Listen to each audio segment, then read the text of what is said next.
Pessoal, boa tarde, quase boa noite. Eu estava transmitindo previamente, até pouco tempo, um vídeo, a internet saiu do ar e nós vamos recomeçar, para quem não ouviu ainda.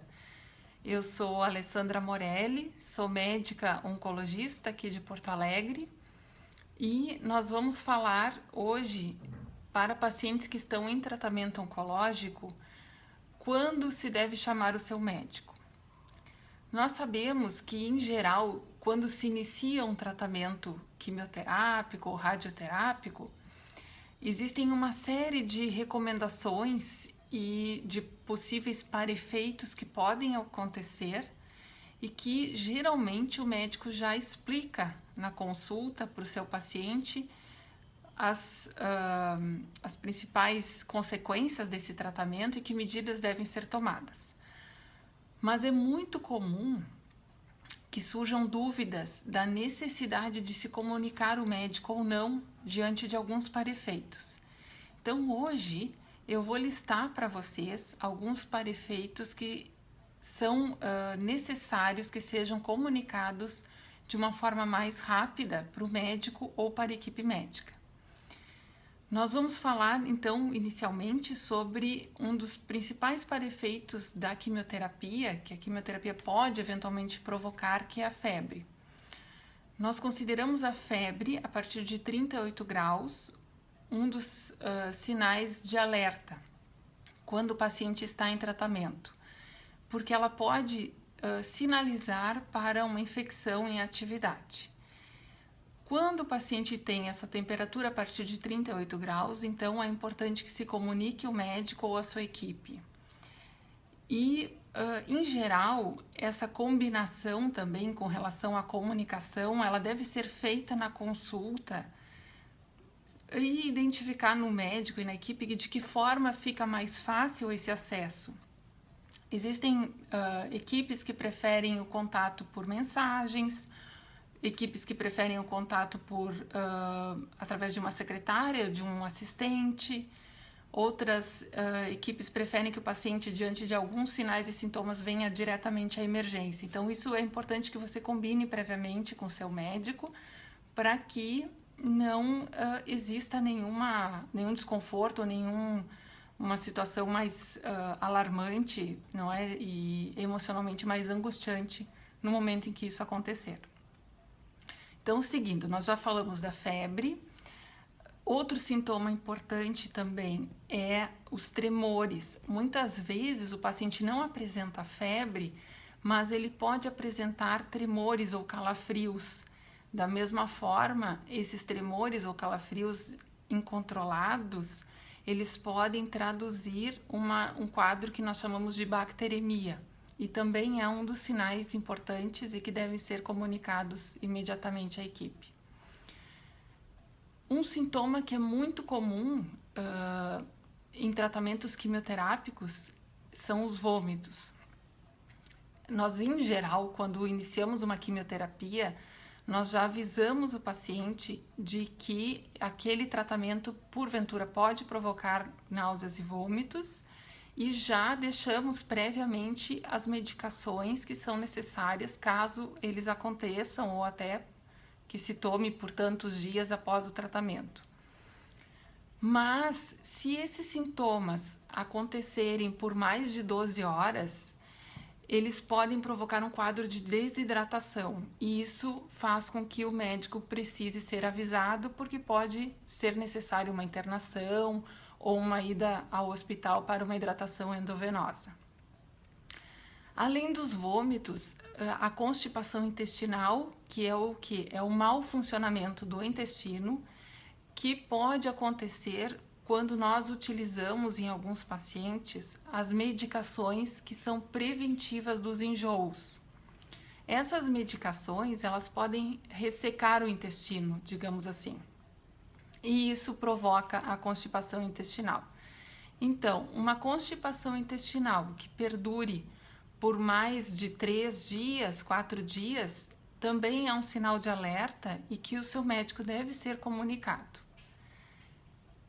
Por outro lado, a diarreia também é um sinal de alerta quando acontece por um período de mais de 12 horas. Então, um paciente que tenha em torno de 4, 5, 6 episódios de diarreia por dia de forma descontrolada também pode apresentar um quadro de desidratação e pode também ser um sinal ou de toxicidade em excesso da quimioterapia ou de alguma infecção intestinal que precisa ser combatida. Então, uma diarreia em excesso também deve ser comunicada à equipe médica. Além disso, as consequências dos vômitos em excesso e da diarreia em excesso principalmente se traduzem na desidratação. E existem alguns sinais que transmitem a informação de que aquela pessoa pode estar desidratada.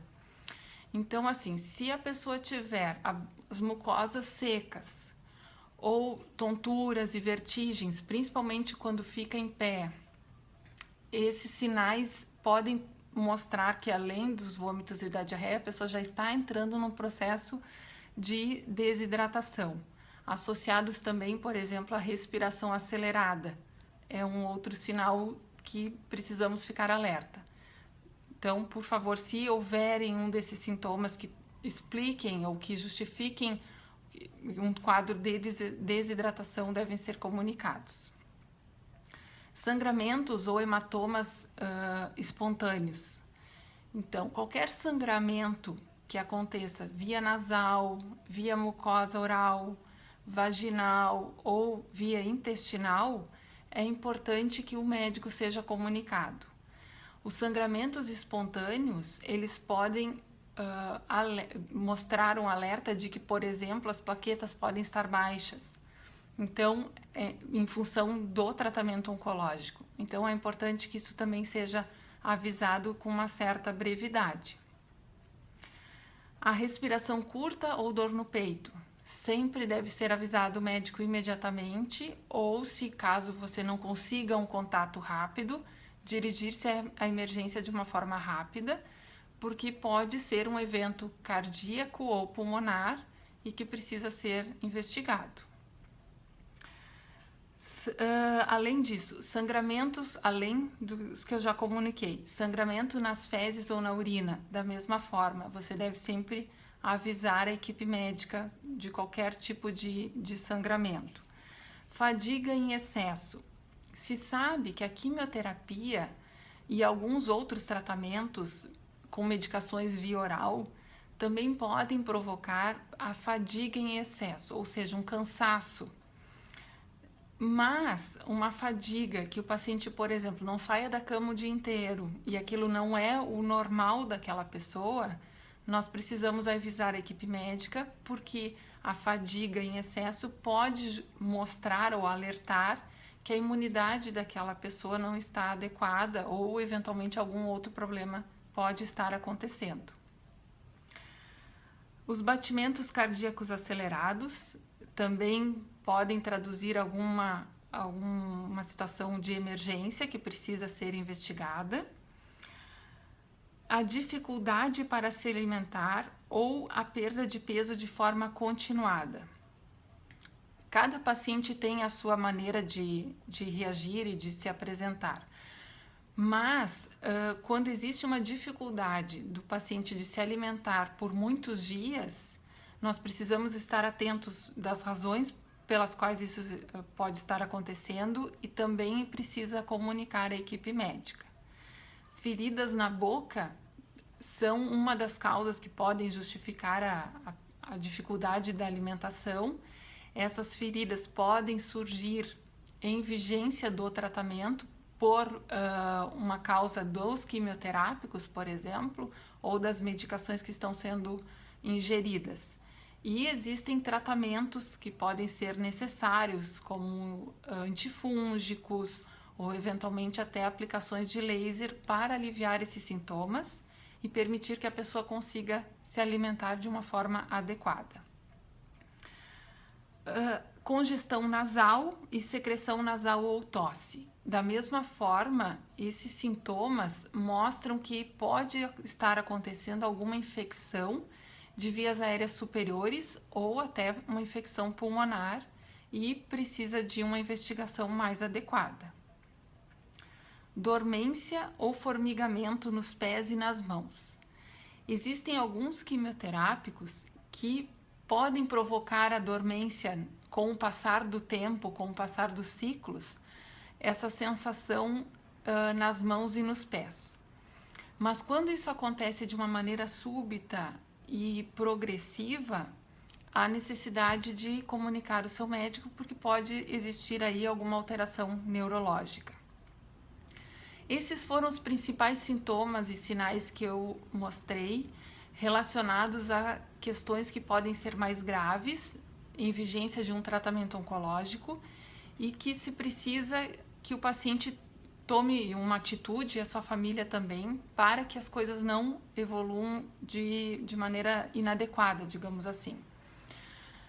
Mas é importante também que o paciente seja proativo e que, mesmo os sintomas mais leves, que não exista a necessidade de uma comunicação rápida para a equipe médica, é importante que você possa anotar mesmo os sintomas mais leves e na próxima consulta conversar com seu médico sobre o que pode ser feito para melhorar essa questão, se isso é normal ou não, enfim, seja proativo, estude sobre o seu tratamento, procure se informar melhor, isso vai lhe ajudar bastante na evolução e na sua saúde.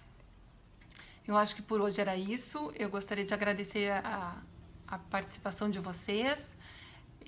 Se for possível, eu vou responder algumas perguntas na sequência e até a próxima.